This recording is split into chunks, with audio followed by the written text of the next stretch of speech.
Hi, I'm Suzy Fleming Leonard, and welcome to Today in Brevard Entertainment. School is out and summer is heating up, so let's start planning some cool things to do this weekend. Today we're going to tell you about Galmont Ballet's production of Lily, the Story of Dreams. We'll get to talk summer movies with a couple of local kids, and we'll tell you where you can find some of the best burgers in Brevard. But first, let's find out about the Metromix Best Bets for the weekend. This is Jennifer Sangalang, editor of our entertainment website, and she's the resident expert on all things fun. Jennifer, can you tell us where the Zap Squad's going to be this weekend? I sure can. The Zap Squad will be hitting Lone Cabbage Fish Camp in Cocoa on Sunday afternoon. So if you want to get your picture zapped and possibly end up in one of our online photo galleries, get to Lone Cabbage around 2 p.m. and look for the guy in the Metromix t-shirt. And while you're there, you might want to take an airboat ride or check out some of the traditional Cracker, Florida food on the menu. Now tell us what's going on at the King Center. Well, I'm really excited about this. At 8 p.m. Friday night, Gallagher will be at the King Center in Melbourne. He's the guy who made the Sledge-O-Matic famous. You know, I saw him a few years back, and smashing those melons never gets old, but I think we might not want to do that today. I don't think the guys in our crew would appreciate that. I brought you glasses too. Well, of course, if you go, you'll want to beware of the splash zone. If you don't want to get a little messy, you might want to sit toward the back of the auditorium. No smashing. Okay. And now this last event looks like a lot of fun, especially if you're a girl. Well, Cafe Unique in Cocoa is having a testosterone-free ladies' night starting at 7 p.m. Saturday. Admission is $25, which includes appetizers, a chocolate fountain, and your first glass of wine or champagne. And you know, I hear they're going to make this a monthly event, and if you want to bring your sleeping bag and toothbrush, you can spend the night. That sounds like a lot of fun. Well, now's the time in our show where we make you really hungry. Jennifer recently visited the Harbor City Diner to check out their burgers. We had heard from Florida Today readers that Harbor City has some of the best burgers in Brevard. They're 12 ounces. I couldn't resist trying them. Well, let's take a trip over to the diner, and after we return, we'll tell you about some great kid movie deals you can enjoy this summer.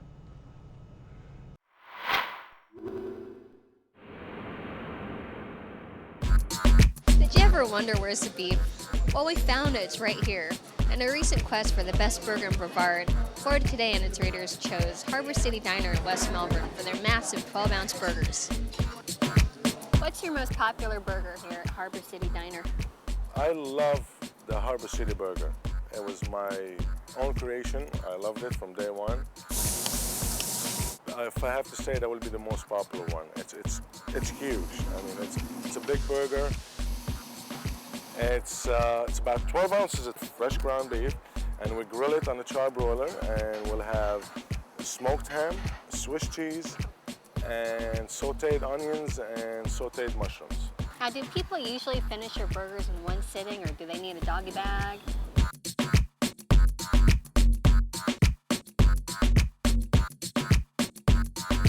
As a guess, I will say about 90% will not finish it. We have 13 different burgers, and if I have to guess, we sell them all. I mean, the people know us for our burger.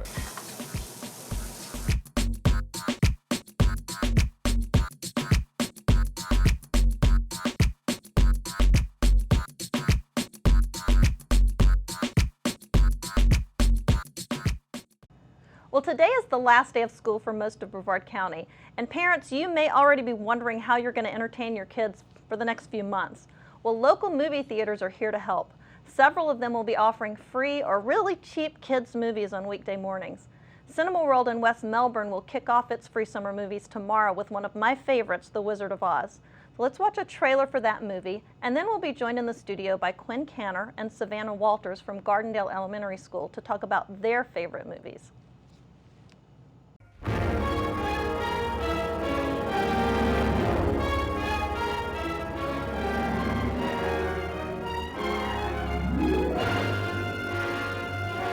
Many, many miles east of nowhere lies the amazing land of Oz, a magnificent empire created in the mind of a man who wrote a great book about it. Like wildfire in the wheat field, the fabulous tale of the Wizard of Oz spread from town to city to nation to the entire world.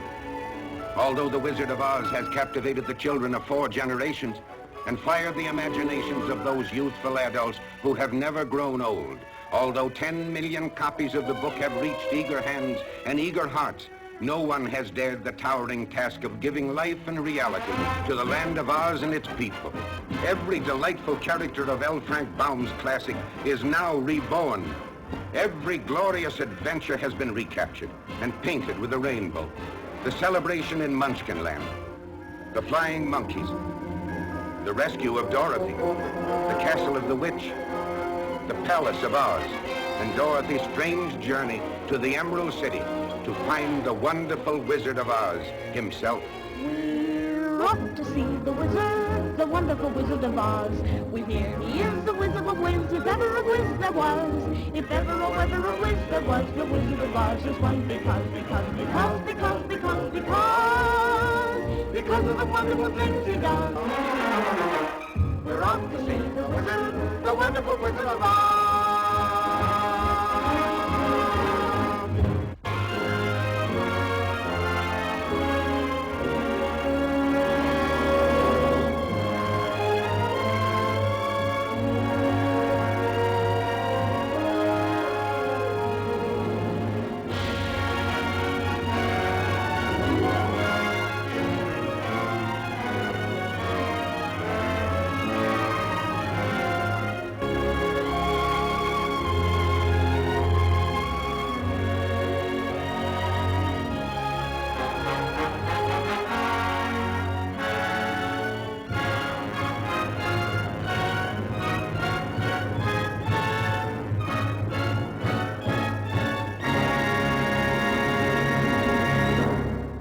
Savannah and Quinn, welcome. I'm so glad to have you here to talk about these movies with me. First of all, tell me a little bit about yourselves. I'm Quinn, and I go to Gardendale Elementary Magnet School. I'm in Miss Gopher's class, 6th grade. Okay. I'm Savannah, and I am in the same class as Quinn. And now you are not going to be out of school tomorrow. Gardendale it's a special school that continues to go on. It's kind of a school for the arts. It's year round. It's a magnet school too, but that doesn't really have anything to do with the fact that it's year round. So you aren't going to get to be out of school as of tomorrow, but No. But that's okay. You have so much fun at school that you don't really even want to be out for the summer, right? Definitely. Okay. Well, let's talk about some of these movies that are going to be available. Like I said earlier, most of these movies are going to be showing at local cinemas for free, or some of them may have a $2 charge for the accompanying adults, but they're pretty darn cheap, and there's some really good movies. And we've just seen the trailer from The Wizard of Oz, and now I think, Savannah, you have not seen The Wizard of Oz. I have not. I've only seen the plays. Well, why don't you tell her a little bit about why she should go see this movie, Quinn? I like it because it's a classic, but there's also music in it. I think my favorite part is the ending where she realizes it was all a dream. But during it, it's like the part where she's her, it's black and white, but when she gets into Oz, it's all colorful, which is really cool. And now this is a movie that your grandparents and parents and I grew up on. So, but it's still, like you said, it's a classic, and it's a great movie. So go see it. It's free. I will. I'll try to see it this weekend. Okay. Well, we'll talk about some of the newer movies now. We've got The Hotel for Dogs, which both of you said was one of your favorite movies. And Yes. Definitely. This has Emma Roberts, Julia Roberts' niece in it, and dogs. How can you go wrong with dogs? Yeah. It was a very good storyline. So tell me a little bit about this movie. I find it's like a very touching story about two brothers and sisters, and then the dogs, about how they're pretty much like their family. And since they're adopted, or they have foster parents, it's like that the dogs are more like their family, and it's fun to be with them. And they have I've seen the commercials, and they really do these kind of amazing inventions. Some of the stuff they make. Get one of those for my dog. Yes. Automate things a little bit. That's cool. And then what about the Kung Fu Panda? This was Really funny. Jack Black is amazing in it, but he's always awesome. So. And this one is about a kind of a sedentary panda who all of a sudden becomes a martial artist. Isn't that what?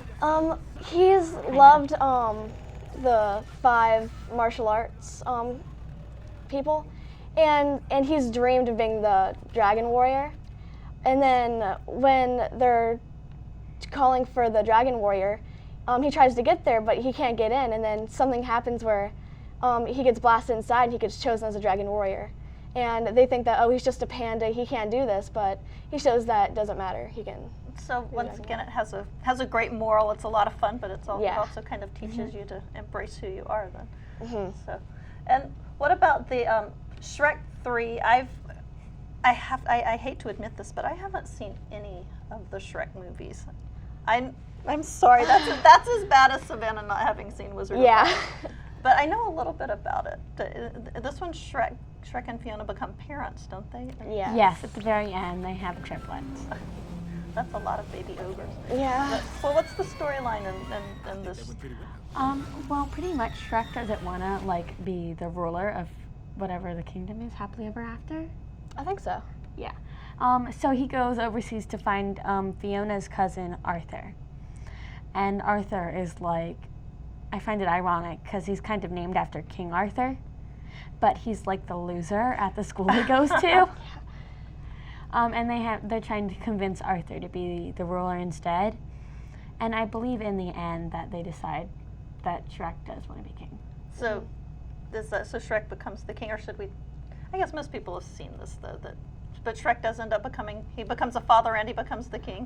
Yeah, like he was kind of like dreading being a father. Like he didn't know if he was ready. So. Well, that sounds like a lot of fun. Yeah, it is. And then we have another. This one's kind of an adventure and a fantasy adventure, the Spider Chronicles, and that, Savannah, you said that was one of your favorites. Yeah, like, my dad bought me one of the Spiderwick books, and I got really interested in it. So me and my stepfather, we watched the movie together, and I loved it. Like, it has a good plot, and the effects are pretty good as well. And is this one kind of scary? I've seen some of the. Some of the scenes may be like a little unsettling for some kids, but other than that, it's a pretty good storyline. And what happens in this movie? Well, there's this boy, him and his sister. They moved to and the brother.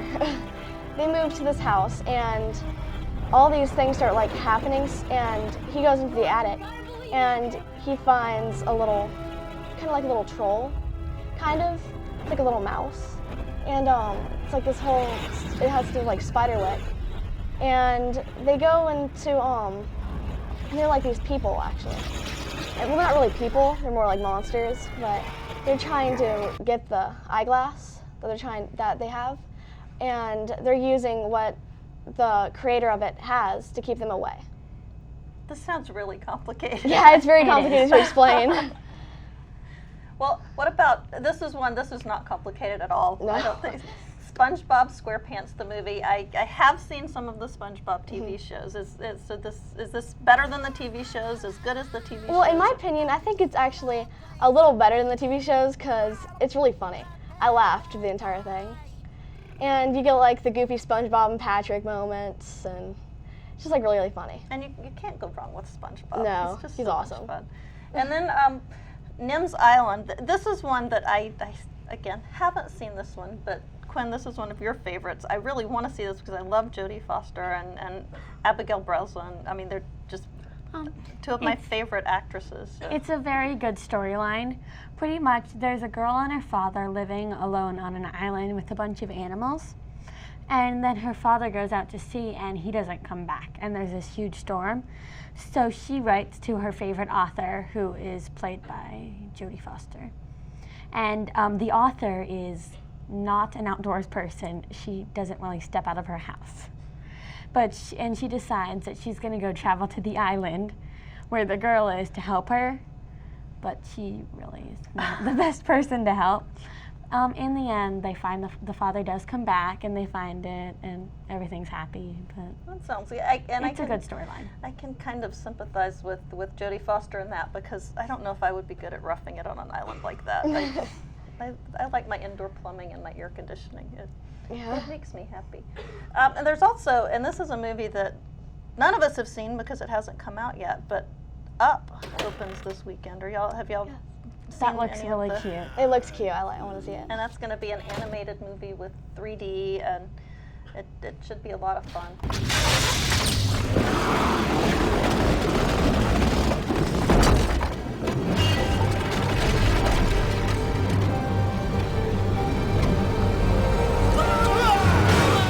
So long, boys!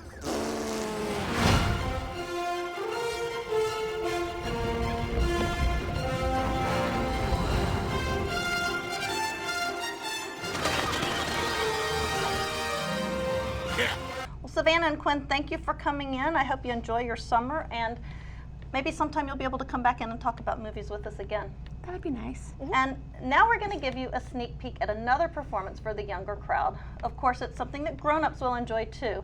Jennifer stopped in at a rehearsal for the Galmont Ballet's performance of Lily, the Story of Dreams. Here's what she found.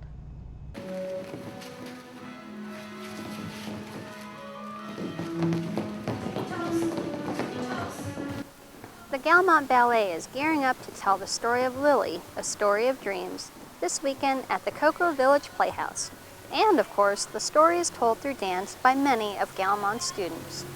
Hi, I'm Jennifer Sangalang, and we're going to drop in on a rehearsal for the production here at the company's Rockledge School.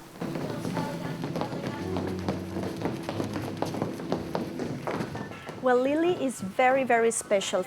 It is original. It is especially designed for our student. It is by children for children. And the story is very simple. There is a Lily on all of us at ballet school. It is the story of a little girl that had the dream to become a ballerina. Several of the students have dreams of not just growing up with dance, but getting the chance to one day perform as teens and adults in the American Nutcracker. When I'm a little bit older, I want to be the clown still. I want to be a party girl, a soldier. My particular passion is to work with children. My husband's Frank's passion is to work with older students and professional dancers. But basically, it's just to know how to get to them.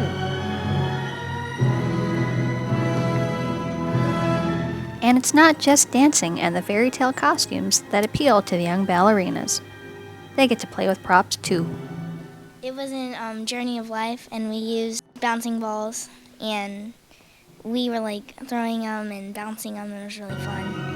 For Florida Today, this is Jennifer Sangalang.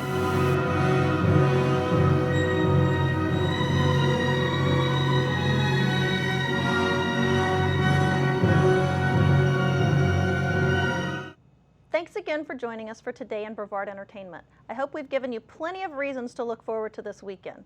Remember, you can always visit brevard.metromix.com or floridatoday.com, or you can pick up a copy of tomorrow's TGIF Entertainment section for more information about things to do on the Space Coast.